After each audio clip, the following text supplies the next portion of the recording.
जय मसीह की। आज का दिन परमेश्वर ने दिया है, फिर से रविवार को हम एक साथ में नहीं मिल रहा है, लेकिन घरों में बैठकर प्रभु का हम आराधना कर सकते हैं, आप आपके परिवार के साथ। इस समय हम स्तुति आराधना में जाने से पहले हम प्रभु को धन्यवाद करेंगे। इस समय जैसा हम इस पूरे हृदय से हम प्रभु को धन्यवाद करेंगे। पिता परमेश्वर, धन्यवाद प्रभु, आज के इस दिन के लिए, समय के लिए धन्यवाद प्रभु। आप महान है प्रभु, आप अनुग्रह का परमेश्वर है प्रभु। हाँ पिता परमेश्वर, हम कलेशा चर्च और एक साथ में प्रभु प्रार्थना स्तुति आराधना करते हैं प्रभु। इस समय प्रभु यूट्यूब के द्वारा पिता परमेश्वर इस वचन प्रभु हर एक को स्तुति आराधना करने का मदद कीजिए प्रभु। धन्यवाद करते पिता परमेश्वर। इस समय मांग रहा हूँ पिता परमेश्वर, जो इस समय स्तुति आराधना में जाने वाला है प्रभु, हम सभी प्रभु आपके नाम को महिमा करें, आपके नाम को जय जयकार करें प्रभु। सबसे पिता परमेश्वर, स्वर्ग और पृथ्वी के नीचे एक ही नाम है, वो महिमा का योग्य नाम है, और यीशु मसीह है प्रभु। धन्यवाद करते इस समय प्रभु, हम आपको आराधना करने जा रहे हैं प्रभु। आप बल और ताकत दीजिए प्रभु। इस समय के लिए मैं धन्यवाद, एक छोटी सी विनती पवित्र यीशु मसीह के नाम में प्रभु, आमीन आमीन।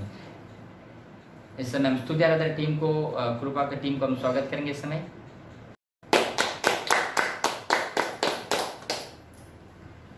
पवित्र, अति पवित्र स्थान में ले चल प्रभु। पवित्र, अति पवित्र स्थान में ले चल प्रभु। मुझको तू अपने राहों से दो दे मेरे प्रभु। मुझको तू अपने राहों से दो दे मेरे प्रभु। तेरे सामने झुकते हैं, सजदा हम करते हैं। तेरे सामने झुकते हैं, सजदा हम करते हैं। आत्मा और सच्चाई से आराधना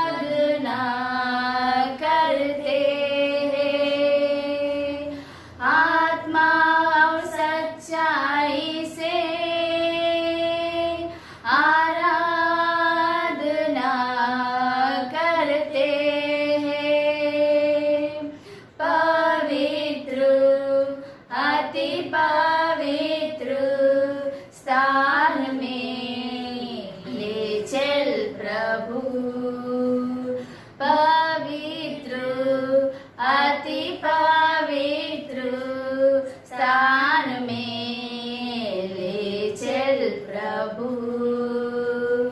शुद्ध जल तू छिड़क दे, मन को मेरे बदल दे।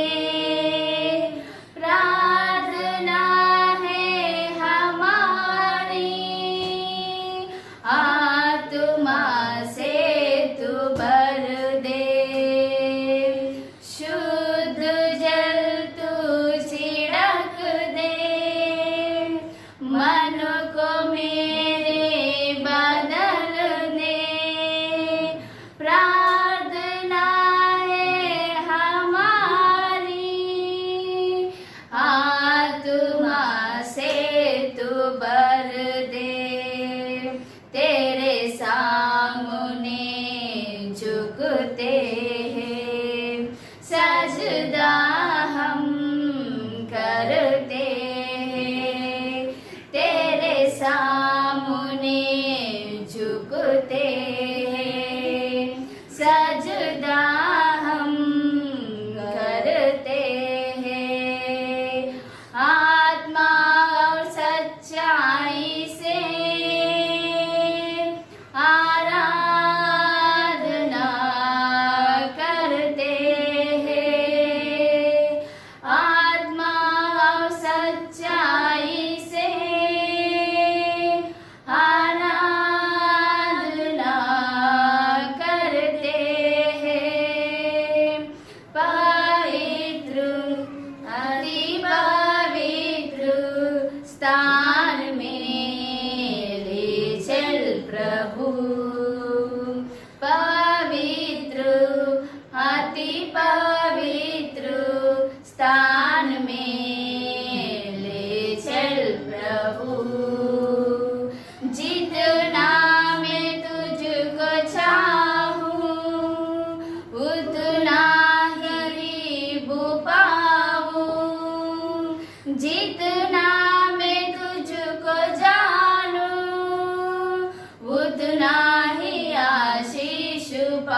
सजदा हम करते हैं, तेरे सामने झुकते हैं, सजदा हम करते हैं, आत्मा और सच्चाई से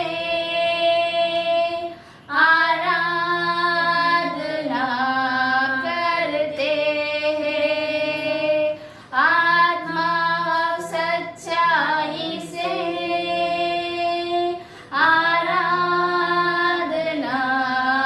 करते हैं, पवित्र अति पवित्र स्थान में ले चल प्रभु, पवित्र अति पवित्र स्थान में ले चल प्रभु, पवित्र अति पवित्र स्थान में ले चल प्रभु।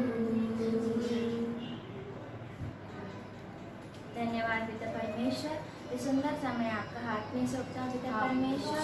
हमारा पूरा कलिसिया को आप संभालो और रक्षा करो प्रभु, हर एक व्यक्ति को प्रभु कोरोना वायरस से आप संभालो प्रभु। धन्यवाद देते हैं प्रभु इस सुंदर समय के लिए। हम आपका स्तुति आराधना करते हैं प्रभु, आपका नाम को महिमा देते हैं पिता परमेश्वर। आप सर्वशक्तिमान परमेश्वर है, दयालु कृपालु परमेश्वर है प्रभु। धन्यवाद प्रभु यीशु, छोटे से देश में आमीन। जय मसीह के सबको। क्यों ना इसमें हम प्रभु वचन में जाने से पहले परमेश्वर के वचन को देखेंगे। पहला कुरिन्थियों 11:23।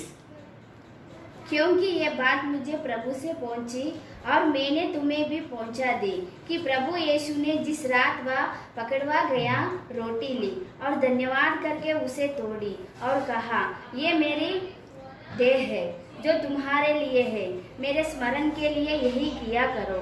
इसी रीति से उसने बियारी के पीछे कटोरा भी लिया और कहा, ये कटोरा मेरे लहू में नई वाचा है, जब कभी पियो तो मेरे स्मरण के लिए यही किया करो। क्योंकि जब कभी तुम यह रोटी खाते और इस कटोरी में से पीते हो तो प्रभु की मृत्यु को जब तक वह न आए प्रचार करते हो। इसलिए जो कोई अनुचित रीति से प्रभु की रोटी खाए उसके कटोरों में से पिए और प्रभु की देह और लहू का अपराधी ठहरेगा। क्यों ना इस वचन के द्वारा परमेश्वर ने हमें 3 बात सिखाता है। परमेश्वर पहला शब्द कहता है, परमेश्वर यीशु मसीह इसलिए हमारे धरती पर आया, हमारे हर एक पापों को क्षमा किया। परमेश्वर ने हमें क्षमा किया, उसने अपना लहू बहा के हमें खरीदा है।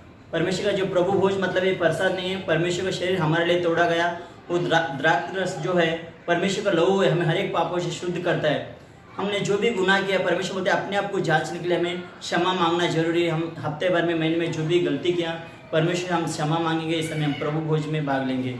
पिता परमेश्वर हम धन्यवाद देते हैं आज के दिन के लिए प्रभु। इस समय परमेश्वर आपने परमेश्वर हमारा खातिर इस धरती पर आया। परमेश्वर आप कोड़े खाने से हम लोग चंगे हैं। परमेश्वर हम धन्यवाद देते हैं हमारे खातिर प्रभु आपका शरीर को तोड़ा गया। परमेश्वर आपका पवित्र लहू हमारे पापों के लिए बहा गया प्रभु, हमारे पापों को क्षमा के लिए प्रभु हम धन्यवाद देते हैं प्रभु। जो भी लोग जो बीमार है प्रभु ये रोटी रस में भाग लेकर वो चंगा हो जाए परमेश्वर, आपके विश्वास में और आगे बढ़े परमेश्वर। धन्यवाद देते पिता इस समय देने के लिए प्रभु। आप सब कुछ हमारा रखवाला है परमेश्वर। इस देश में प्रभु आपकी महिमा हो परमेश्वर। आप जब तक ना आए प्रभु तब तक हम आपका सुसमाचार बांटते रहे परमेश्वर। धन्यवाद देते इस समय के लिए हमें प्रार्थना करते पवित्र यीशु मसीह के नाम से, आमीन।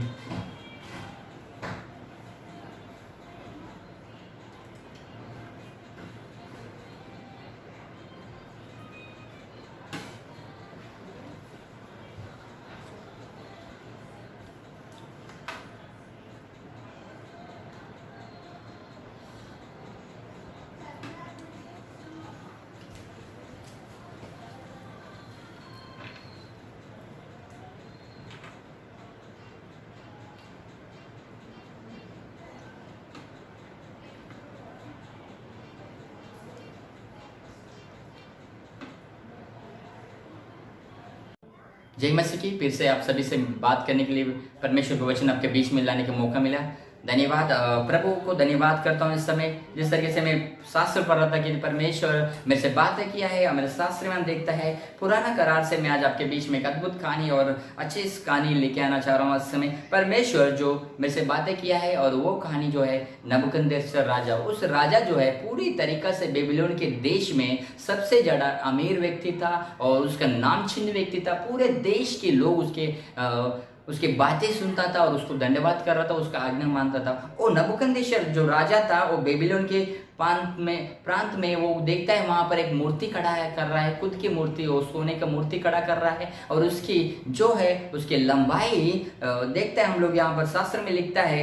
आज का जो वचन दानियल का किताब 3 अध्याय पहले से लेके 30वां वचन तक है, वहां पर लिखता है कि पहला अध्याय में नबूकदनेस्सर ने जो ऊंचाई जो खड़ा किया मूर्ति का 60 आता है और चौड़ाई जो है 6 आता है और उतने बड़ी खुद का जो है नबूकदनेस्सर राजा सोने की मूर्ति खड़ा करवाई है और प्रतिष्ठा के लिए देश देश के लोगों के लिए, जाति जाति के लोगों को, भिन्न भिन्न भाषा बोलने वालों को, सभी को लोगों को वहां पर बुला रहा है। हम देखता है वहां पर लिखता है कि अधिपतियों, हकीमियों और गवर्नर और जज, खजांची और न्यायियों, शास्त्र के आदि प्रांत के सभी अधिकारों को बुलवाया भेजा है। हम देखता है कि किस तरीके से वो इस कहानी में हम देखता है वो व्यक्ति क्या करता है, उसके नाम को प्रतिष्ठा करने के लिए पूरे लोगों को बुलाता है और अपना मूर्ति को खड़ा करता है। हम देखता है वहां पर और वो क्या कहता है वहां पर कि यहाँ पर कहता है वो कि अधिपति सभी आ चुका है। आने के बाद तभी ढिंढोरा ने उच्च शब्द से पुकार कर कहा, देश देश के लोगों और जाति जाति के लोगों और भिन्न भिन्न भाषा बोलने वालों,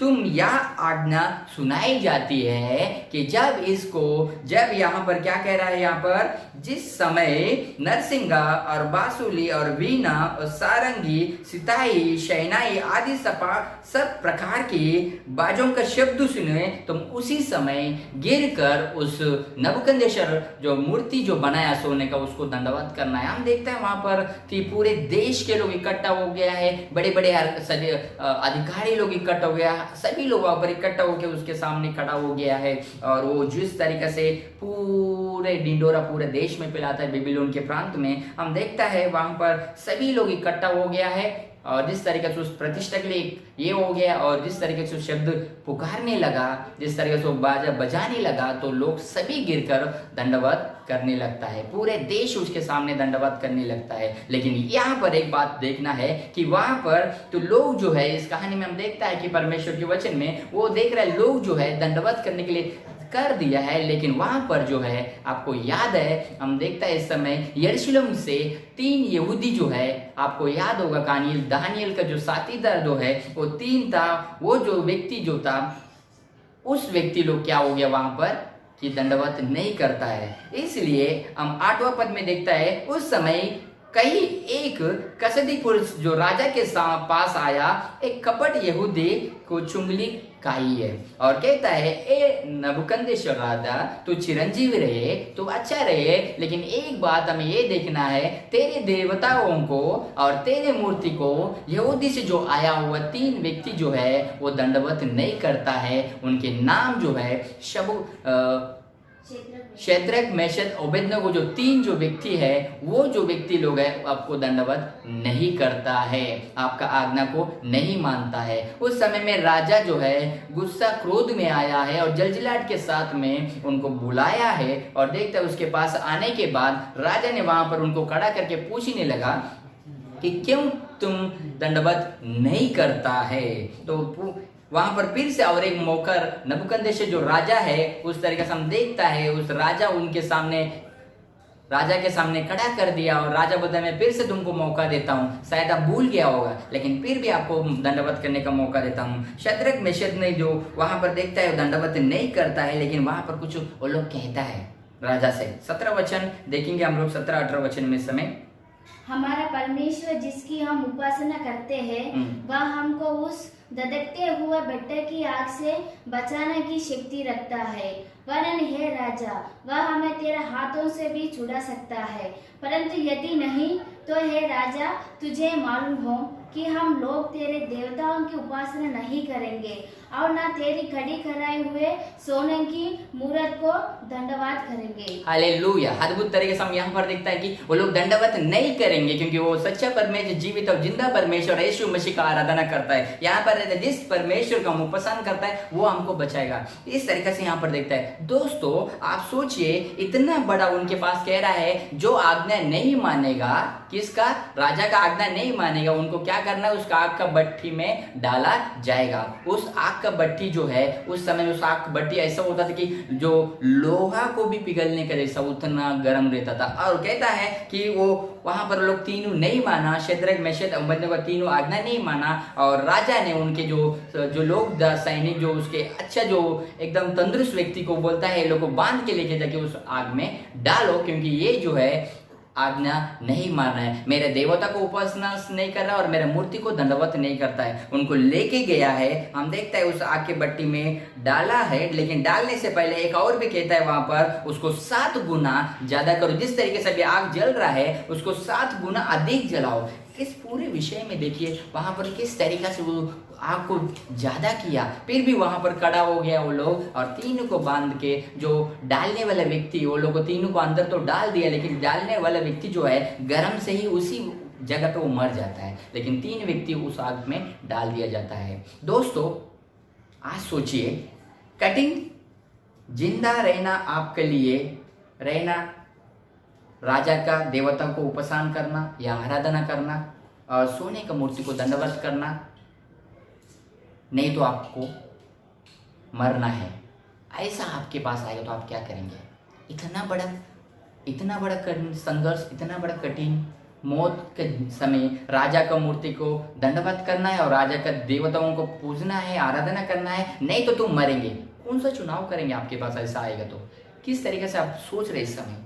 इस कहानी में हम देखता है यहाँ पर एक अब राजा है और वहां पर हम देखता है 3 लोग हैं और एक चुंगी करने वाला व्यक्ति वहां पर आया है और वो चढ़ा के ये लोगों को आग के भट्टी में डलवा दिया है। लेकिन इससे पहला यदि दोस्त आपके साथ में ऐसा होता, आप किस पे ये करेंगे?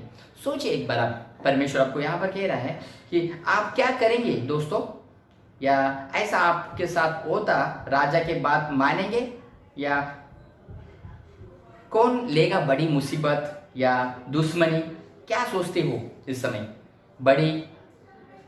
बड़ी मुसीबत कौन लेगा, बड़ी दुश्मनी कौन लेगा राजा से? तो आप क्या सोचते हैं इसमें? पवित्र शास्त्र में ये कहता है, शद्रक मेशक ने किसका आज्ञा सुना है? परमेश्वर का। इस धरती का लोगों का नहीं, परमेश्वर का आज्ञा मानना बहुत महत्वपूर्ण हम यहाँ पर देखता है कि परमेश्वर के आज्ञा को मानता है। और कहता है कि वहां पर 17 वचन में हम जो पढ़ा है वहां पर कि पवित्र शास्त्र शद्रक मेशक ने कहा कि यहूदी का लोग था और परम प्रधान परमेश्वर का आराधना करने वाला व्यक्ति था, और वो लोग कहता है हम जिसकी उपासना करता है, जिसकी हम आराधना करता है, उस आग के भट्टे में से बचाने का सामर्थ्य रखता है, वो आपसे भी बचाने का सामर्थ्य रखता है। इतना बड़ा जिगर होना चाहिए, इतना बड़ा विश्वास, इतना बड़ा भरोसा होना चाहिए। हालेलुया। सोचिए इस समय आज आपके जीवन कैसा है, आप कैसा है इस समय? परमेश्वर आपसे क्या कह रहा है इस समय?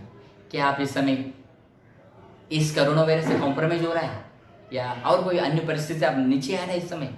परमेश्वर आपसे बातें करे दोस्तों। शद्रक मेशक मौत के मुंह में खड़ा था, उनको आग में डालने का जगह पे था, उनके पास मौका था, मुकर सकता था, वो पीछे आ सकता था, राजा को प्रणाम कर सकता, जिंदगी मिल सकता था, लेकिन वो किसको चुनाव किया दोस्तों? चुनाव करने का हाथ में आपका और मेरा हाथ में। हमें सही परमेश्वर के चुनाव करना है। धरती पर कई संघर्ष, कई परेशानी आएगा, कई तकलीफ भी आएगा, लेकिन आपको संघर्ष में या मुसीबत में आपको खड़ा करना है और वो आपको भरोसा दिखाना है, आपको निर्भर रहना है। यहाँ पर हम देखता है कि शद्रक मेशक परमेश्वर पे निर्भर थे और कहता है कि मेरे परमेश्वर मुझे छुड़ाने वाला है, मेरे परमेश्वर मुझे बचाने वाला है, और वो परमेश्वर का मैं आराधना करता हूँ। अद्भुत रीति से यहाँ पर हम देखता है। और उसी तरीके से दोस्तों आज आपके जीवन में आपका उत्तर क्या है इस समय? आग की भट्टी में जाने का या राजा का मानने का? आपसे होता तो क्या करता हूँ? चेहरा सोचिए आप। वहां पर शद्रक मेशक सही निर्णय लिया, गलत लिया? शास्त्र में ये बताता है वो सही निर्णय लिया है। जिस तरीके से लोग निर्णय लिया है, सब हंसने लगा, सब मजाक उड़ाने लगा, जिस तरीके से उनको लेके जाके डालने वाले व्यक्ति खत्म हो गया, लेकिन वो 3 जो है आग का भट्टी में जो है उस धधकती हुई भट्टी में घूम रहे हैं, खेल रहे हैं, उसको बांध के डाला, खुल गया है, उसमें खेल रहा है। परमेश्वर हमारे आग से बचाने वाला परमेश्वर, मुसीबत से बचाने वाला परमेश्वर, संकट से बचाने वाला परमेश्वर आपको भी बचाता है। हालेलुया। वो जीवित और जिंदा परमेश्वर है। इस समय आपसे बातें कर रहा है, वो आग से शद्रक मेशक को बचाया है तो आपको भी परमेश्वर बचाएगा। सोचिए दोस्तों, इस समय परमेश्वर आपके जीवन में कार्य करने वाला है। क्या आप तैयार है? इस समय क्या लग रहा है आपको? इस कहानी जब भी आप देखता है उसका जीवन में किस तरीके से वो लोग निर्णय लिया कि हम परमेश्वर, मर भी जाएंगे लेकिन हम परमेश्वर की उपासना करता है, परमेश्वर को आराधना करता है। किसका? जीवित और जिंदा परमेश्वर। कौन है वो? यीशु मसीह। क्या आप क्या कहते हैं? इस समय आपको तैयार रहना है दोस्तों। उस आग के भट्टी में से उनको परमेश्वर ने बचाया है और बाहर लाया है। हम देखता है वहां पर आग के भट्टी में कौन है? वो लोग 3 था, लेकिन राजा ने वहां पर देखता है उनको चौथा भी दिखता है। 24 वचन से हम पढ़ेंगे।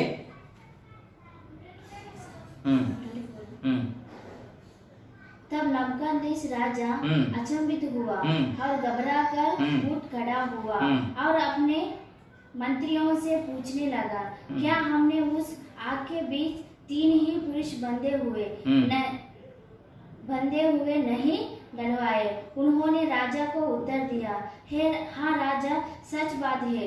फिर उसने कहा, अब मैं देखता हूँ कि 4 पुरुष आग के बीच खुले हुए टहल रहे हैं और उनको कुछ भी हानि नहीं पहुंची, और चौथे पुरुष का स्वरूप ईश्वर के पुत्र के सदृश है। हालेलुया। अद्भुत तरीके से यहाँ पर परमेश्वर आपके लिए मेरे लिए बात कर रहा है कि वहां पर हम देखता है चौथा पुरुष जो है परमेश्वर के दूत है, जो परमेश्वर स्वयं वहां पर हमें कहता है कि यीशु मसीह है। वहां पर उन्हें उस आग के भट्टे में से बचाया है, उस गर्मी में से, मरने से वहां पर उन्हें बचाया। दोस्तों, जब तक आप मुसीबत में नहीं जाएगा, जब आप तकलीफ में नहीं रहेगा, आप उसको झेलेंगे नहीं, आपको पता नहीं चलेगा। जब आप मुसीबत में रहता है उसमें बचाएगा हमारा परमेश्वर। क्या लगता है आपको? यदि वो लोग आग में नहीं जाता तो कौन बचाता था? आग में जाने के बाद तो बचाया परमेश्वर ने। उस तीनों को परमेश्वर आग से बचाया। आग से यदि बाहर से बचाता तो कुछ नहीं वहां पर होता, लेकिन आग से बचाने वाला हमारा परमेश्वर है। दोस्तों, उनके जीवन में परमेश्वर उस आग से बाहर लेके आ सकता है। क्या आपका मेरा परेशानी दूर नहीं कर सकता है? क्या हमारे जीवन में परमेश्वर कार्य नहीं कर सकता है? और वही परमेश्वर यहाँ पर लिखता है, उस राजा जो है नबूकदनेस्सर राजा ने अचंभित हुआ और वो कहने लगा, ये चौथा व्यक्ति कौन है यार? हम लोग उससे मंत्री से पूछने लगा, कौन है ये? हम लोग तो 3 को तो डाला ना, ये चौथा कौन है? और उनको यहाँ पर जान पड़ा कि परमेश्वर का जो है स्वर्गदूत ईश्वरिया जो है यीशु मसीह वहां पर उनके साथ में था। हालेलुया। वहां पर परमेश्वर जो खुद उनके साथ में था और उनको वहां पर बचाया। हम देखता है आगे कहता है, नबूकदनेस्सर राजा ने शद्रक मेशक को पुकारा और कहता है, ए परम प्रधान कब परमेश्वर के दासो, कहता है कि बाहर आओ तुम। कि यह सुनकर शद्रक मेशक अबेदनगो आग के बीच में से बाहर आया है और बाहर निकल आया है। और कहता है कि बाहर आने के बाद राजा ने उनके अधिकारों के उन सभी से कहे, इनका शरीर को चेक करो, कैसे किधर थोड़ा जला कि नहीं, पूरे कपड़ा या बाल कुछ तो तकलीफ नहीं हुआ, कुछ भी प्रॉब्लम नहीं हुआ? नहीं, उसका शरीर में कुछ ना प्रॉब्लम मिला। परमेश्वर हमें जीवित और जिंदा परमेश्वर, बचाने वाला परमेश्वर, हर संकट हर मुसीबत से बचाने वाला परमेश्वर। और इसके बाद राजा ने उधर हुक्म दिया कि आज के बाद ये इनका परमेश्वर हमारे पूरे इलाका का परमेश्वर होगा और इनके सामने कोई भी ये नहीं होगा। और उनके पदों को ऊंचा किया गया। हम देखते हैं वहां पर थोड़ा टाइम के लिए आग में गया, लेकिन उनके पदों को ऊंचा किया गया। उनके जीवन में अद्भुत तरीके से उनके नाम को परमेश्वर ने महिमा किया है। हम देखते हैं शास्त्र में यही बताता है, सब लोग उनके परमेश्वर से भरोसा करने लगा, परमेश्वर पे विश्वास करने लगा। ये कहता है, और वहां पर लोग को कहता है, कोई भी इनके विरोध में आएगा उनको काट दिया जाएगा, उनको खत्म किया जाएगा। हालेलुया। दोस्तों, जब आप यीशु मसीह के लिए खड़ा होता है, चारों तरफ से परमेश्वर आपको सुरक्षाता और रक्षा में आपको खड़ा रखता है। दोस्तों, आज ऐसा आपके पास आया है तो आपको परमेश्वर पे निर्भर होना है। मेरा खास विषय आज है, हमें परमेश्वर पे निर्भर होना जरूरी है। कई मुसीबत संकट आए, हमें उधर इधर बहकना या हमें भागना नहीं है, हम परमेश्वर पे निर्भर होना जरूरी है। देखते हैं कि वो लोग 3 परमेश्वर पे निर्भर था और शद्रक मेशक अबेदनगो जीवन में परमेश्वर में कार्य किया है, उन्हें उस आग से बचाया है। आज हमें परमेश्वर हमें बचाने वाला और जीवित और जिंदा परमेश्वर है। दोस्तों, यदि आप कोई मुसीबत से या परेशानी से या बीमारी से या आपको शादी के स्थिति में या परिवार में अन्य कोई परिस्थिति से आप गुजर रहा होगा, दोस्तों एक बार आप विश्वास कीजिए, जीवित और जिंदा परमेश्वर आपके लिए हमारे परमेश्वर कार्य करेगा जरूर। आप विश्वास कीजिए, शद्रक मेशक के जीवन में कार्य किया है, मेरे जीवन में कार्य किया और आपके जीवन में कार्य करेगा। उनके नाम है यीशु मसीह। शद्रक मेशक तो आग से बचाया, आपके प्रॉब्लम से आपको बाहर लेके आएगा। यदि आप एक बार विश्वास करके देखिए और उन पर निर्भर हो जाइए। ऐसा विश्वास कैसा हृदय होना चाहिए दोस्तों। आप सोचिए ना किस तरीके से उनका हृदय था, पूरी तरीके से परमेश्वर पे निर्भर था। कुछ भी हो जाए, मर भी जाए तो हम परमेश्वर के साथ में रहेंगे, इस तरीके से विश्वास था। लेकिन परमेश्वर उनको उठाया है और बाहर लाया। हम देखते हैं उनको पदों को भी ऊंचे किया, समाज में भी उनको सब मानने लगा और यीशु मसीह के नाम को महिमा किया जाएगा। हालेलुया। दोस्तों, आज आपके जीवन में कोई भी परेशान से गुजर रहा है, मैं आपको यही प्रोत्साहन दूंगा, एक बार आप प्रभु पे विश्वास कीजिए और परमेश्वर पे निर्भर रहिए। जो प्रभु पे निर्भर होता है उनका जीवन में परमेश्वर कार्य करता है। धन्यवाद इस समय इस वचन सुनने के लिए। प्रभु आपको आशीष करे। और मैं ये कहना चाहूँगा, आपके जीवन में कोई समस्या लेके आप जा रहा है, इस समय एक बार आप शास्त्र पढ़िए, परमेश्वर के बाइबल पढ़िए और परमेश्वर पे विश्वास कीजिए और वो परमेश्वर आपके जीवन में कार्य करने वाला है। क्यों ना समय आंखें बंद कीजिए, परमेश्वर से मांगेंगे। प्रभु धन्यवाद, जीवित और जिंदा परमेश्वर आपको कोटि कोटि कर धन्यवाद करते। परम प्रधान परमेश्वर आपको महिमा करते। प्रभु जैसे शद्रक मेशक को उस आग से बचाया, प्रभु मेरे साथ में जो इस समय इस वीडियो को देख रहे, यहाँ पर उपस्थित है सभी प्रभु और एक कलीसिया सदस्यों को प्रभु, इस पूरा देश को प्रभु बचाइए। प्रभु उनका जीवन में प्रभु आप कार्य कीजिए। प्रभु उन्हें जिस व्यक्ति बनाना चाहते हैं बनाइए। प्रभु यदि कोई मुसीबत, बीमार से, अन्य परिस्थिति, तकलीफ से गुजर रहा है प्रभु, उसमें से उन्हें बाहर लेके आइए प्रभु और उनके जीवन में आप कार्य कीजिए। प्रभु मैं धन्यवाद करते इस समय के लिए। प्रभु आपको महिमा करते प्रभु। इस समय इस वीडियो के द्वारा देख रहे प्रभु, उनका जीवन में कार्य कीजिए। प्रभु यदि इस समय तकलीफ है प्रभु, विश्वास नहीं है, पलंग पे सोया हुआ है प्रभु, उनका प्रभु उस बीमारी को जगाइए। प्रभु आपके चंगाई, आपके चमत्कार उनके जीवन में आने दे। प्रभु मैं धन्यवाद करते प्रभु। और ऐसा विश्वास हम ऐसा निर्भर होकर आते हैं प्रभु, हमारे विश्वास को प्रभु बढ़ाइए प्रभु। और जो इस समय वीडियो देख रहे हैं उनका विश्वास को बढ़ाइए प्रभु। इस समय के लिए मैं धन्यवाद करते प्रभु। जीवित और जिंदा परमेश्वर यीशु मसीह में आपको कोटि कोटि धन्यवाद करते प्रभु। एक छोटी सी विनंती यीशु मसीह के नाम में मांगता प्रभु, आमीन। प्रभु आपको आशीष करे। आज का दिन प्रभु दिया। जय मसीह।